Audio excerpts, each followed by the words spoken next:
we go there. We're going there. I'm ready to set it off, but Mo, he set you up. So I'm gonna let you go first before I rip him apart. Okay, listen. You know what? We're gonna do something you guys haven't done on the show. I'm gonna have to do an outfit change very quickly, just a 2-second outfit change, just to make sure that you guys understand what's going on here.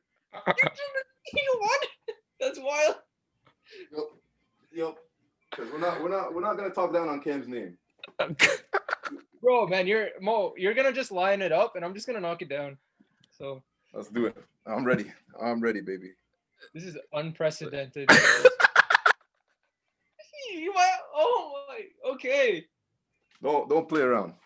All right. Yo. Go ahead. Let's throw it at me. I'm gonna throw it right back at you. You want me to start, or do you want to take it? Whoever wants to smoke. Yo, give me the floor. Hold me back. Hold me back. I got you. Okay. All right. Okay. We got it. Okay. Cam Newton. I gotta say, dude's arm is shot. Okay. First things first.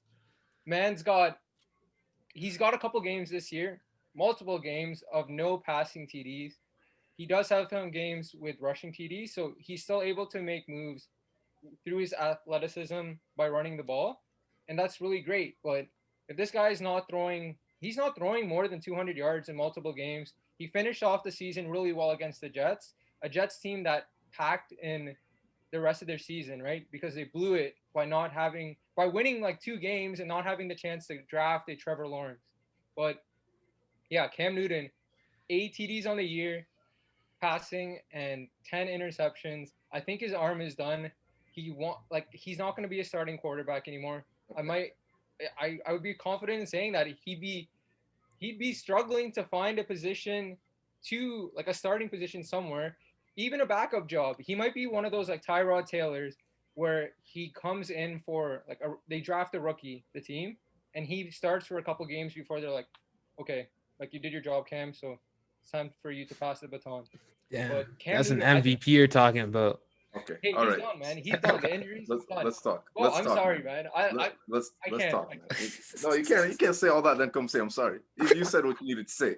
Now you gotta live with whatever you just said. Let's bring it. Bring the sauce. Here's the thing.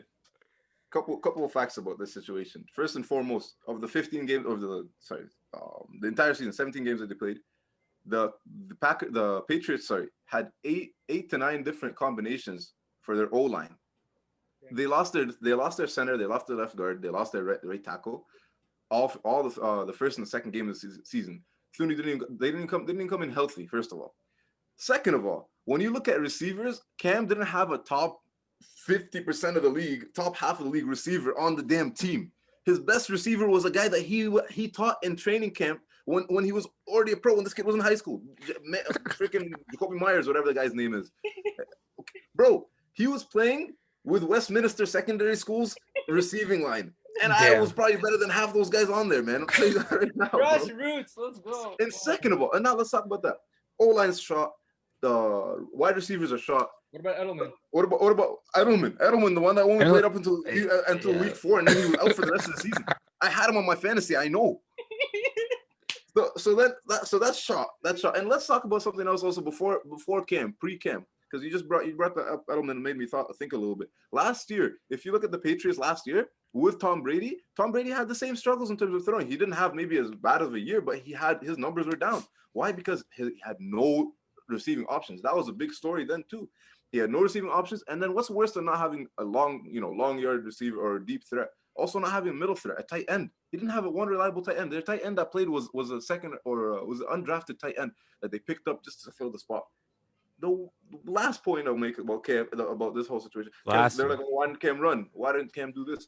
When Cam was running in 2015, when he won the MVP, Jonathan Stewart averaged he got the most rushing yards of any running back that year. Number 1 or 2. I remember because I just watched the Cam Newton throwback video while I was crying holding his jersey. But anyways, Jonathan Stewart and those guys, and he had one other guy, Tolbert, his fullback. Those guys, sure, they might have not spectacular. They're not no Marshawn Lynch. They're not anybody crazy, but they averaged those yards. Why? Because everybody was so scared of that read option. They were scared. They had options. They had Greg Olsen. They had, and he had horrible receivers on that team too, but he still made them work. Ted Ginn had a crazy year that year. when you give Cam that type of connection, and let's talk about any quarterback. You give any quarterback the space and time to maneuver, then you have to. Then they're gonna play 10 times better. But Cam wasn't able to run. And the other thing is, the other big thing as well is, and I don't know if you attribute. I guess I got to put the blame on Cam for this one, but his short yardage passes weren't on point either, right? Whether that's because of the route running of his receivers or just his arm, and I've seen it was a little bit of both. Honestly, I think that's what it was. Once you know that your pocket's gonna collapse within 3 seconds, imagine being a quarterback and playing against professional freaking athletes coming for your head.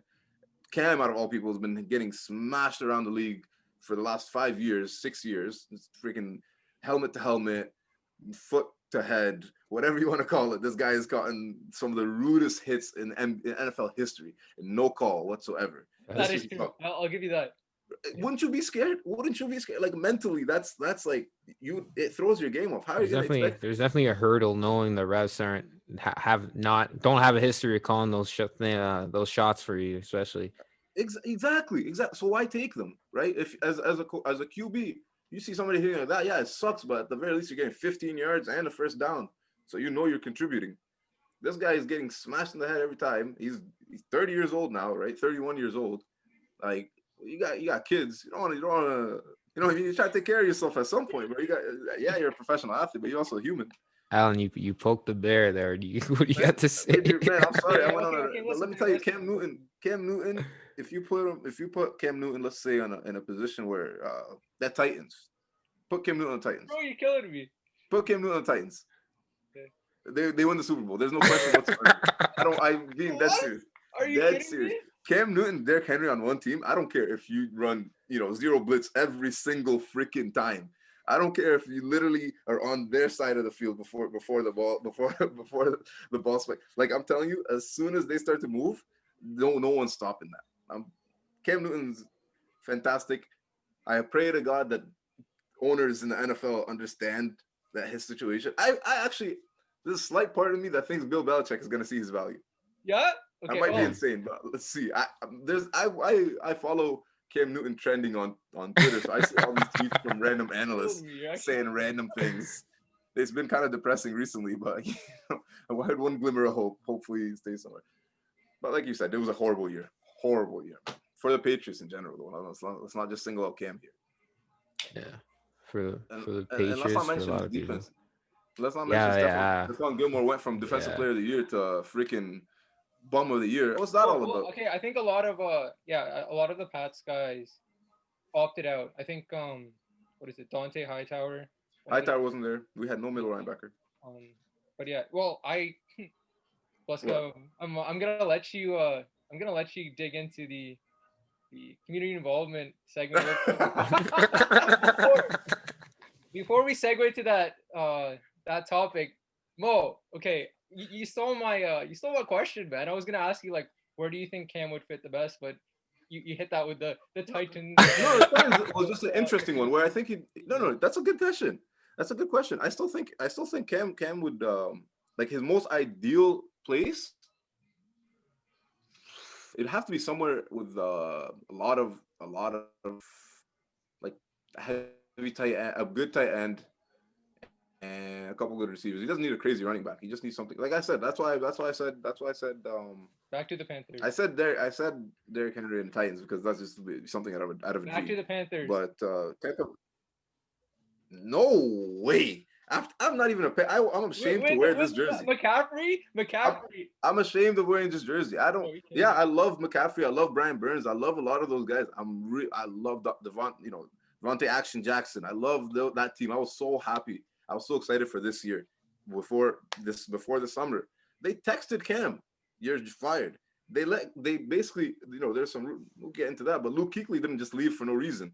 Greg Olsen didn't leave for no reason. Yeah, he was. Ron Rivera. Yeah. Ron Rivera, Riverboat Ron is easily one of my favorite coaches of all time, man. Whether that has to do with the Panthers thing or not, he's just a crazy dude, and I love everything he does, man. I love everything he does. Look what he did with our Washington team. Yeah. You know what I mean? But they got rid of him. I'm like, yo, I'm out of this conversation. You will not get my viewership. I haven't watched a single Panthers game, not a single one. That's dedication. I feel like we can go on forever here because I'm sorry.